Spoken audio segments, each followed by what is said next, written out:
Mas Anies lah yang kemudian mempunyai ide untuk membangun stadion itu.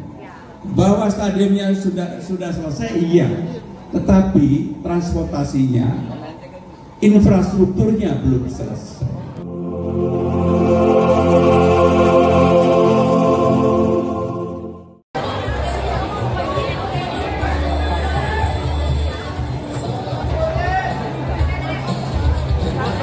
Kita dengarkan sambutan dari Gubernur Jakarta, Mas Pramono Anung. Bang Laude Basir, Ketua Presidium, Sekjen, Bung Bintang dan seluruh deklarator dukungan kepada pasangan Bang Mas Pram dan Bang Dul, para pimpinan partai yang hadir, PDI Perjuangan, Partai Umat dan Hanura, serta Bung Amar sebagai koordinator relawan yang saya hormati.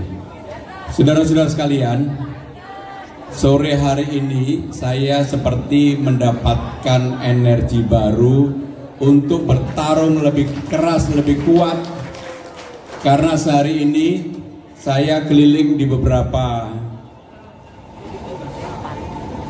elemen masyarakat, tokoh, habaib, kiai, dimulai dari pagi hari, dari jam 6 sudah keliling, setengah 6. Kemudian saya juga pergi ke tempatnya Ketua FBR, Kiai Lutfi Hakim, mendapatkan sambutan yang luar biasa. Dan saya juga makan jengkolnya nambah. Kemudian saya diterima oleh Habib Hud, didoakan. Saya sungguh terharu dengan beliau, dan beliau membisikin saya, kalau biasanya saya menerima tamu satu, saya tidak akan menerima tamu yang lainnya.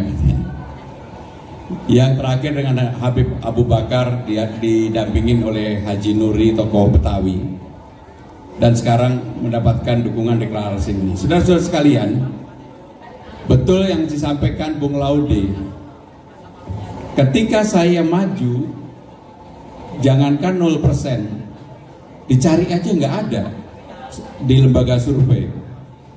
Tetapi pada tanggal 6 September ketika data diambil, kemudian lembaga survei LSI mengumumkan, tiba-tiba melejit menjadi 28,4%. Hanya kerja dalam waktu 1 minggu. Yang berikutnya, Poltreking kurang lebih seminggu yang lalu mengeluarkan rilis, saya di 31,5%. Dan hari ini Carta Politika mengeluarkan rilis, tiba-tiba melonjak 36,5%. Survei dilakukan pada tanggal 19 sampai dengan 21 September. Padahal sekarang sudah tanggal 3 Oktober. Jadi kalau diadakan survei tanggal 3 Oktober, saya yakin nggak usah ngarang-ngarang lah, pasti kita juga akan naik terus. Kenapa itu bisa terjadi, saudara-saudara sekalian? Saya merasakan yang paling utama dan terutama adalah dukungan rakyat yang luar biasa. Dan saya memang memulai kerja bukan dari yang besar-besar, tetapi dari yang kecil-kecil. Saya dibawa oleh Bu Laude ke rumah susun Tanah Tinggi. Jujur pada waktu itu, Bung Laude, saya nangis karena melihat keadaan yang begitu memprihatinkan bagi saya pribadi. Air itu hanya ada pagi hari, sore, siang, malam nggak ada. Terutama di lantai 2, 3, 4, ada 4 tingkat. Kemarin saya pergi ke rumah susun Bandara Cina. Kurang lebih sebenarnya kasusnya yang sama. Maka kalau saya membuat rumah susun, apakah itu nanti di pasar, di kantor-kantor kecamatan, di kantor-kantor lurah, atau fasilitas-fasilitas yang dimiliki oleh pemerintah provinsi, maka rumah susun itu bukan untuk kelas menengah ke atas, bukan, tetapi untuk golongan yang memang harus mendapatkan perlindungan oleh negara. Apakah negara bisa memberikan itu? Tugas negara untuk memikirkan dan harus bisa. Tugas negara dan memikirkan dan harus bisa. Maka saya akan menginisiasi yang saya sebut dengan Jakarta Fund. Mas Anies lah yang kemudian mempunyai ide untuk membangun stadion itu. Bahwa stadionnya sudah selesai, iya.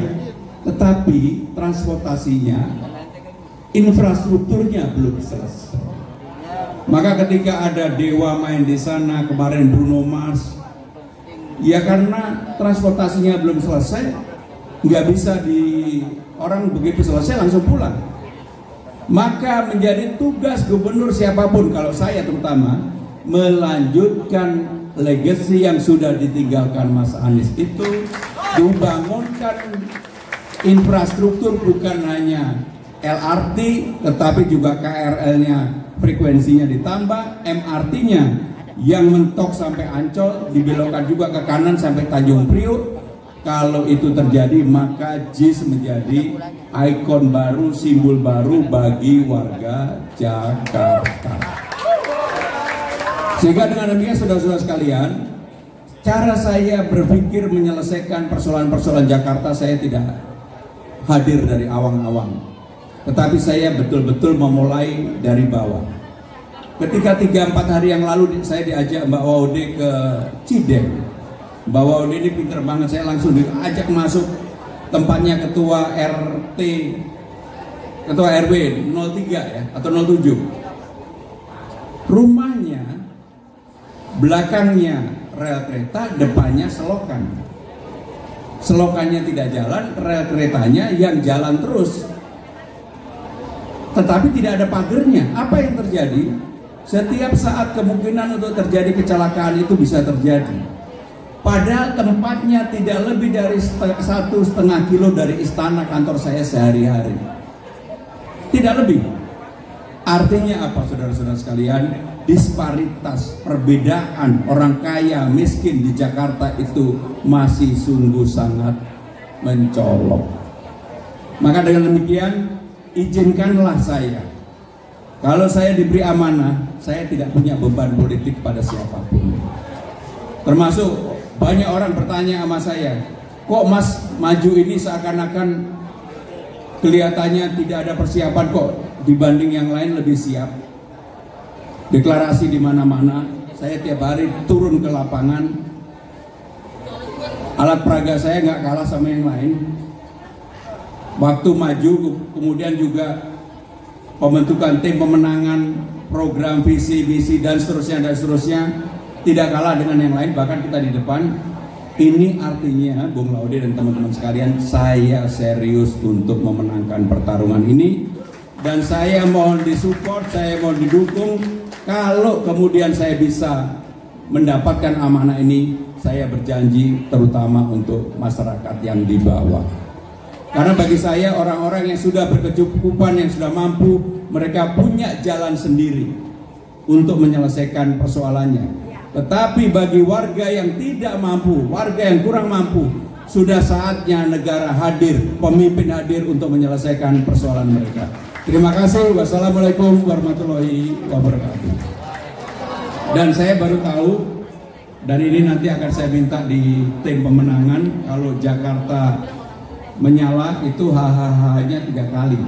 Biasanya ada yang 5 kali, ada yang 10 kali, ada, tapi hahaha-nya 3 kali. Terima kasih, terima kasih, terima kasih.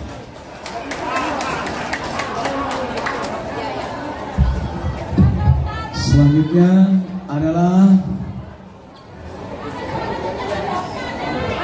penyerahan secara simbolik atribut kampanye oleh Koordinator Presidium Pak Dul, Bang Nurul Basir, kepada para relawan Bang Dul, yaitu kami panggilkan untuk maju ke depan.